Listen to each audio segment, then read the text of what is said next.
لله رب العالمين والصلاة والسلام على أشرف الأنبياء والمرسلين نبينا محمد وعلى آله وصحابه أجمعين وبعد. عن أنس بن مالك رضي الله عنه قال قال رسول الله صلى الله عليه وسلم تسحروا فإن السحور بركة متفق علیہ. محترم حاضرین، رمضان المبارک کی مناسبت سے جو درس حدیث روزانہ ظہر کی نماز کے بعد آپ کے سامنے دیا جاتا ہے، آج اس سلسلے کی 10ویں کڑی 10ویں حدیث میں نے آپ کے سامنے ابھی پڑھی ہے. اس حدیث کو روایت کرنے والے جو صحابی ہیں، بڑے مشہور صحابی ہیں جن کا نام انس بن مالک ہے. صحابی کا نام انس ہے اور ان کے والد کا نام مالک ہے. اور اگر آپ انس بن مالک رضی اللہ تعالیٰ عنہ کی زندگی کو پڑھیے گا تو آپ کو یہ پتہ چلے گا کہ انہوں نے اللہ کے نبی صلی اللہ علیہ وسلم کی 10 سالوں تک خدمت کی. اللہ کے نبی صلی اللہ علیہ وسلم کے خاص خادم تھے. 10 سالوں تک خدمت کی. اور کہتے ہیں انس بن مالک رضی اللہ تعالیٰ عنہ کہ میں نے اللہ کے نبی صلی اللہ علیہ وسلم سے بڑھ کر کسی کو با اخلاق نہیں پایا. اور واقعی اللہ کے نبی صلی اللہ علیہ وسلم سے بڑھ کر اس روئے زمین پر کوئی اخلاق مند آدمی نہیں ہو سکتا. کہتے ہیں ایک حدیث کے اندر کہ 10 سالوں تک میں خدمت کرتا رہا، لیکن ان 10 سالوں میں اللہ کے نبی نے مجھے کبھی اف تک نہیں کہا. کہتے میں چھوٹا بچہ تھا، کبھی اللہ کے نبی صلی اللہ علیہ وسلم کا کام کر بھی دیتا تھا، کبھی نہ بھی کرتا تھا، لیکن کبھی یہ نہیں کہا کہ تم نے یہ کام کیوں کیا، یہ کام تم نے کیوں نہیں کیا. یہ اللہ کے نبی صلی اللہ علیہ وسلم کا اخلاق تھا، یہ تربیت کا طریقہ تھا. یہ طریقہ ہمیں بھی اپنانا چاہیے. بلکہ ایک اور حدیث میں سناتا اور سنیے اخلاق سے متعلق، تربیت سے متعلق کہ بچوں کی تربیت کیسے کی جاتی ہے. حضرت انس رضی اللہ تعالیٰ عنہ کہتے ہیں کہ ایک مرتبہ اللہ کے نبی صلی اللہ علیہ وسلم نے مجھے کہیں بھیجا کسی کام سے. چھوٹے بچے تھے. کہتے ہیں میں کہیں گیا تو دیکھا کہیں پر کھیل ہو رہا ہے، کہیں پہ کھیل ہو رہا ہے. عام طور پہ جب چھوٹے بچے ہوتے کہیں دیکھتے ہیں کہیں کھیل ہو رہا ہے وہ بھی کھیلنے لگتے ہیں. کافی دیر ہو گئی، جس کام کے لیے اللہ کے نبی صلی اللہ علیہ وسلم نے بھیجا تھا کافی دیر ہو گئی. تو خود اللہ کے نبی صلی اللہ علیہ وسلم ہر گارجین کی طرح اللہ کے نبی صلی اللہ علیہ وسلم بھی گارجین تھے. نکلے اللہ کے نبی صلی اللہ علیہ وسلم بھی دیکھے کہ انس کہاں چلے گئے، کافی دیر ہو گئی ان کو گئے ہوئے. تو اللہ کے نبی صلی اللہ علیہ وسلم گئے تو دیکھا کہ کہیں پر کھیل ہو رہا ہے اور وہیں پر کھڑے ہو کر حضرت انس رضی اللہ تعالیٰ عنہ کھیل رہے ہیں. پیچھے سے جا کر اللہ کے نبی صلی اللہ علیہ وسلم نے کندھے پہ ہاتھ رکھا اور پیچھے مڑ کے دیکھا انس رضی اللہ تعالیٰ عنہ تو اللہ کے رسول صلی اللہ علیہ وسلم. اور اللہ کے نبی صلی اللہ علیہ وسلم نے ان کو دیکھ کر کیا ہے مسکرا دیا. کہا کہ تم وہاں نہیں گئے جہاں ہم نے بھیجا تھا؟ تو کہا کہ میں جا رہا ہوں. اور اس کے بعد مسکرا دیے. ہمارے جیسا آپ جیسا کوئی گارجین ہوتا تو کیا ہوتا؟ 2-4 تھپڑ لگاتا، 2-4 کیا ہے گالیاں سناتا. جو آج طریقہ ہے گھروں کے اندر لوگ کے بچوں کو تربیت کرنے کا غلط طریقہ ہے. پیار کا طریقہ، محبت کا طریقہ، یہ سب سے کارگر طریقہ ہوتا ہے تربیت کرنے کا. میرے بھائیوں، دراصل میں نے یہ بات اس لیے آپ کو بتائی کہ یہ بڑے جلیل قدر صحابی ہیں اور ان کا خاص واسطہ اللہ کے نبی صلی اللہ علیہ وسلم سے 10 سالوں تک رہا ہے. کہتے ہیں کہ قال رسول اللہ صلی اللہ علیہ وسلم تسحروا. کہتے ہیں رضی اللہ تعالیٰ عنہ کہ اللہ کے نبی صلی اللہ علیہ وسلم نے کہا کہ تسحروا، تم لوگ سحری کیا کرو. آج کا جو درس ہے وہ سحری سے متعلق ہے. سحری کیا کرو. یہاں پر ایک ہم لوگ بولنے میں غلطی کرتے ہیں. بہت سارے لوگ سحری کہتے ہیں. کیا کہتے ہیں؟ سین کے زیر کے ساتھ، جو کہ غلط ہے. کیا کہنا چاہیے؟ سحری کہنا چاہیے. سحر کا معنی صبح کا وقت ہوتا ہے اور زیر لگا دیجیے گا، سحری کہیے گا تو اس کا معنی جادو کے ہو جاتا ہے. تو زبر زیر سے بھی عربی میں معنی بہت بدل جاتا ہے.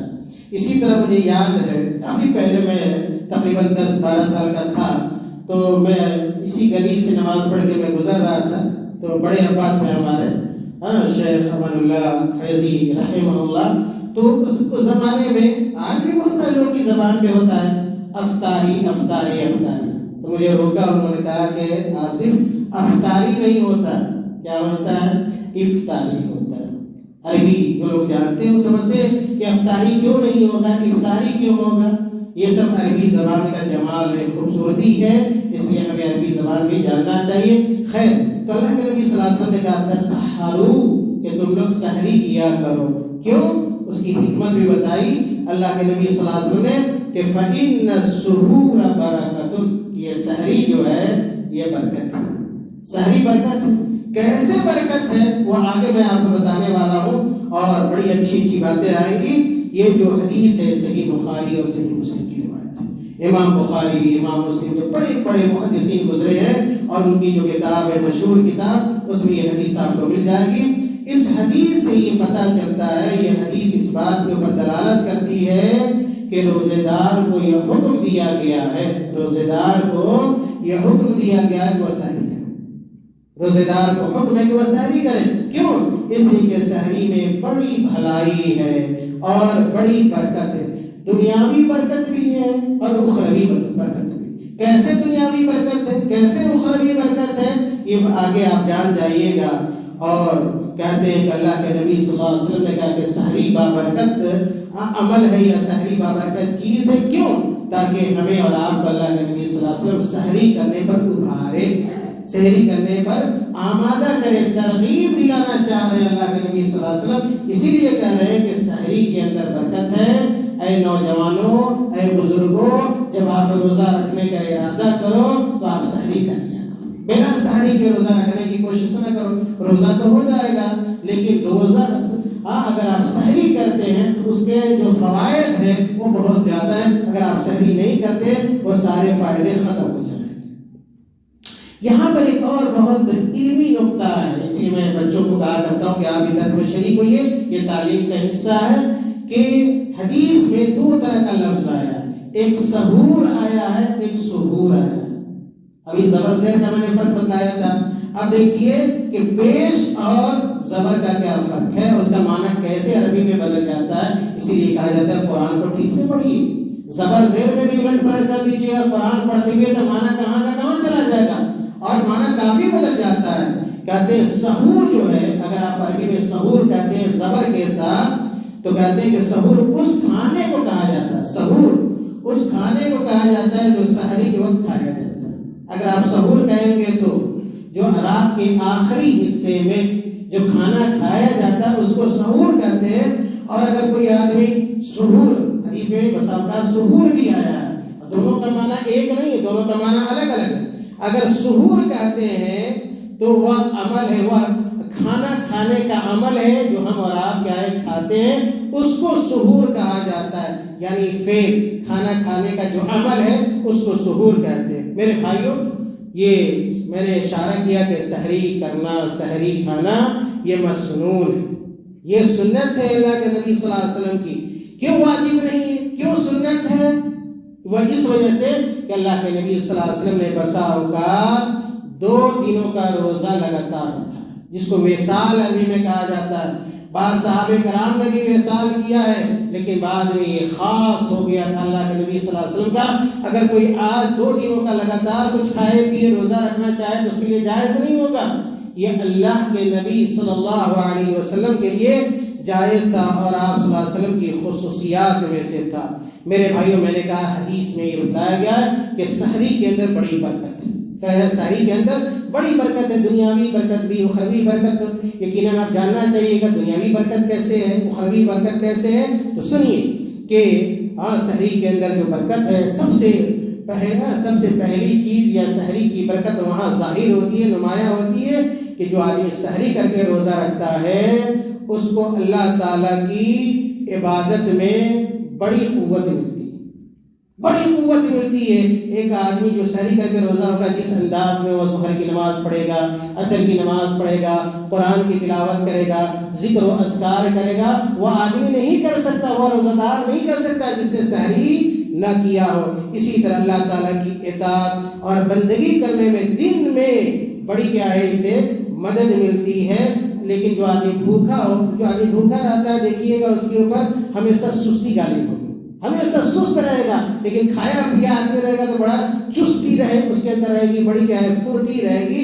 تو یہ سحری کھانے کا، سحری کرنے کی پہلی برکت ہے کہ اللہ تعالیٰ کی عبادت کرنے کی طاقت اور قوت اور ہمت اس کے اندر پائی جاتی ہے، اور رمضان کے دن میں اللہ تعالیٰ کی اطاعت اور بندگی کی مدد اسے حاصل ہوتی ہے۔